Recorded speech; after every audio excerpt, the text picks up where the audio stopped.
What if they like you? What if your dreams come true? Are you willing to do whatever it takes? Will you reap the rewards? How far are you willing to go? Can you handle the pressure? When someone is always watching?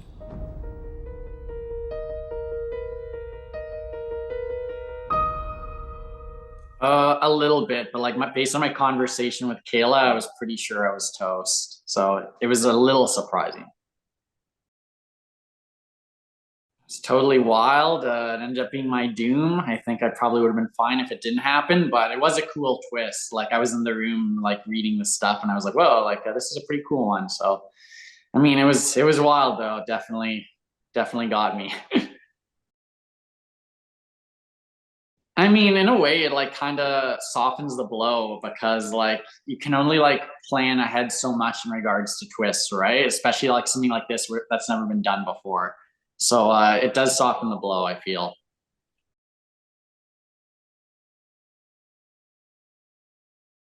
Uh I maybe could have like gone to Todd and gotten to go to Spicy and be like, we had the votes for Tola. But it was tricky though, because like Spicy like lied straight up and was like, oh no, you'll be fine, we'll send Avery home. And like by the time I realized like, oh no, I'm probably toast, like I pretty much ran out of time.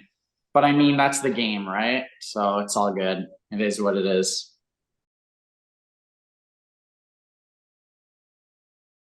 Well, it started promising and ended up being a spectacular train wreck. But at least it was fun to watch, I'm sure. To be honest, like I definitely still had a bit of a reputation for being untrustworthy, so I'm sure that didn't help. But at the end of the day, I think it was more like Spicy V wanted to save Avery, and she had enough clout to make it happen. And I was kind of like a compromise with like the people, like for like Anthony and Todd and Alexis. I feel like me going was kind of a compromise, so I think that's kind of how it played out.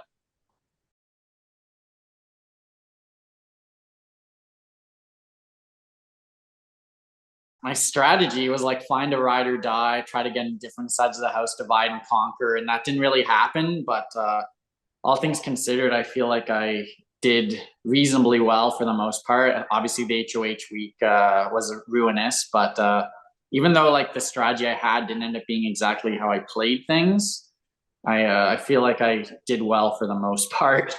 Aside from the HOH week, that was a blunder.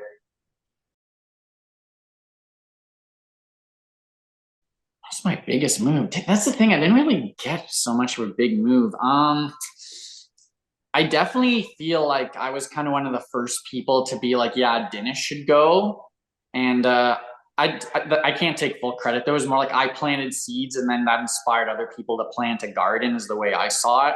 So maybe that. I guess staying over Matt, I kind of had the votes. It's just like I locked them in, and I think I did a good job locking them in.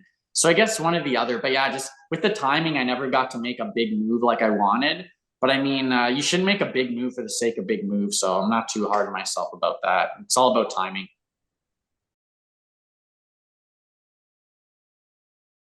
Being a have not, like that's no joke. I wouldn't wish that on my worst enemy. You think it's just, oh, the slop tastes bad. And then you eat it and you're like, oh, slop's actually not that bad.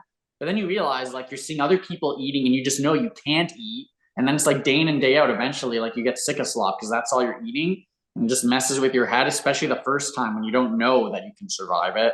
So yeah, that's have notary is no joke.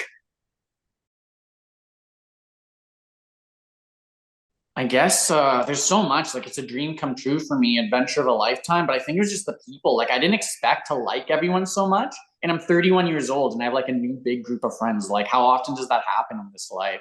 So I guess just like the people, like I just was blessed with such a great group of people in there. Sure, they nominated me all the time, and they eventually sent me out, but like it's all in the game, and I'm just so blessed to have played and met all of them.